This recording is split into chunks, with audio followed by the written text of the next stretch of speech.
नमस्कार दोस्तों, मैं प्रदीप कुमार सिंह ज़िंदगी तेरा शुक्रिया में आप सभी का स्वागत करता हूं।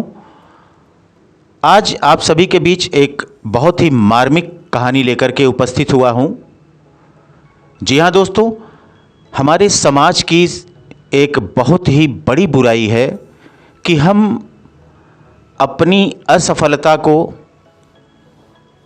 अपनी क्रियाशीलता को कुंठित करने के बाद जो हमारे साथ घटता है, उन सब कुछ को किसी दूसरे के माथे पर थोप देते हैं, किसी दूसरे को दोषी बना देते हैं कि फलां की वजह से मेरा ये काम नहीं हुआ, फलां के कारण मुझे ये सफलता नहीं मिली।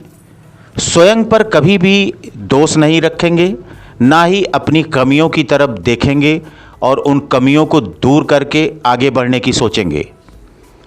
ऐसी ही एक घटना जिसके बारे में मैं आपको बताने के लिए उपस्थित हुआ हूँ। कहानी का शीर्षक है भाग्य या दुर्भाग्य। अरे समधी जी, आप आइए आइए आइए दामाद जी। मोहन बाबू ने दरवाजे पर खड़े दीनदयाल जी और उनके बेटे रमेश को देखकर खुशी से कहा। अब ये समधी शब्द आप ना ही कहें तो अच्छा रहेगा मोहन बाबू जी। क्या मतलब? मैं कुछ समझा नहीं। बात ऐसी है मोहन बाबू, हम ये रिश्ता तोड़ने के लिए ही यहां आए हैं। दीनदयाल जी बोले। ये आप क्या कह रहे हैं दीनदयाल जी? वही जो अभी आपने सुना है। दीनदयाल मुंह बनाकर बोलने लगा।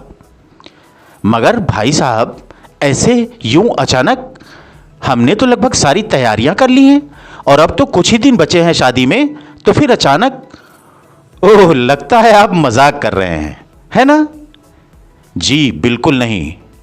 देखिए मोहन बाबू, रमेश की आपकी बेटी मानवी से सगाई के बाद से ही हमारे यहां दो दुर्घटनाएं हो गई। पहले रमेश के बड़े ताऊ जी और अब बीते दिनों रमेश की दादी भी चल बसी। जी दीनदयाल जी, इस बात का दुख तो मुझे और मानवी बिटिया को भी है, मगर ये तो प्राकृतिक आपदा थी, इसमें शादी तोड़ने का मैं सही से समझ नहीं पा रहा हूं। तो मैं समझाए देता हूं। बात ऐसी है, ये आपकी बेटी का दुर्भाग्य है। इसके साथ रिश्ता करने के बाद ही हमारे परिवार के 2 लोग चल बसे। अब अगर कल इसके दुर्भाग्य की वजह से हमारे रमेश के साथ या हमारे साथ कोई दुर्घटना घट जाए तो?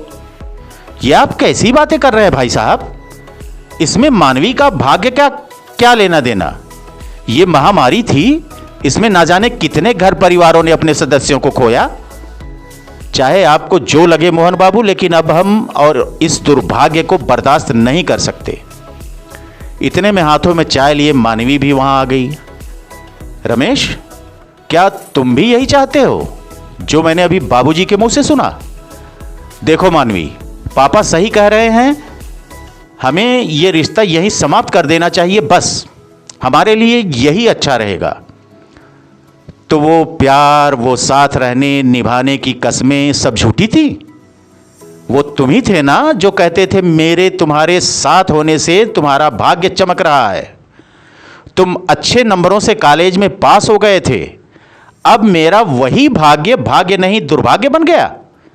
मेरी वजह से तुम्हें अपने बिजनेस में फायदा हो रहा था, तब तक ठीक था, और एक आपदा में अपने बुजुर्ग परिजनों को खो देने से मेरा वो भाग्य दुर्भाग्य बन गया। वाह रमेश वाह। देखो मानवी, मुझे किसी बहस में नहीं पड़ना, हमें ये रिश्ता नहीं रखना है, बस। मानवी, रुको बेटा, मैं बात करता हूं। मोहन बाबू ने मानवी को चुप रहने का इशारा करते हुए कहा। नहीं पापा, जो लोग शादी से पहले ही मुझे और मेरे भाग्य को कोसने लगे हैं, वो न जाने आगे चलकर कुछ भी गलत होने का ठीकरा मेरे सिर पर फोड़ देंगे। मुझे भी ये शादी नहीं करनी।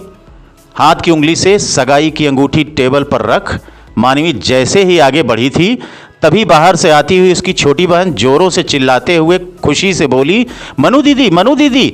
अरे जीजा जी आप? नमस्ते अंकल जी, लीजिए आप भी मुंह मीठा कीजिए, दीदी का सिलेक्शन हो गया। दीनदयाल जी और रमेश दोनों एक दूसरे की शक्ल देखते हुए बोले, सिलेक्शन? किस सिलेक्शन की बात कर रही हो तुम? दीदी ने सरकारी नौकरी के लिए आवेदन किया था। आज सुबह ही उसका रिजल्ट घोषित किया गया है और उसमें दीदी का नाम सबसे ऊपर है। अब दीदी को अच्छी नौकरी के साथ साथ घर और गाड़ी सब कुछ मिलेगा। शायद दीदी ने आपको बताया नहीं था, वो सरप्राइज देना चाहती होगी। मानवी और मोहन बाबू एक दूसरे की ओर देखकर मुस्कुराते हुए बोले, सच ही तो है, जाने किसके भाग्य से कौन आगे बढ़ता है। मेरी बच्ची हमेशा खुश रहो। कहते हुए मोहन बाबू ने मानवी को सीने से लगा लिया। वहीं दूसरी ओर दीनदयाल जी और रमेश का सिर शर्मिंदगी से झुका हुआ था। उन्हें समझ में नहीं आ रहा था ये उनका भाग्य है या दुर्भाग्य, जो उन्होंने एक अच्छी सरकारी नौकरी वाली लड़की से रिश्ता तोड़ दिया। तो दोस्तों, कैसी लगी आज की कहानी, ये ज़रूर लिखिएगा कमेंट बॉक्स में जाकर, और कहानी अच्छी लगे तो सब्सक्राइब भी कीजिएगा। मेरा प्रयास हमेशा से हर कहानी में यही रहा है कि सामाजिक कुरीतियों को दूर किया जाए, अपनी सोचों को बदला जाए, जिससे एक अच्छे समाज का निर्माण हो। तो बस आज के लिए इतना ही दोस्तों, फिर मिलेंगे एक अच्छी और बेहतरीन कहानी के साथ। तब तक के लिए धन्यवाद।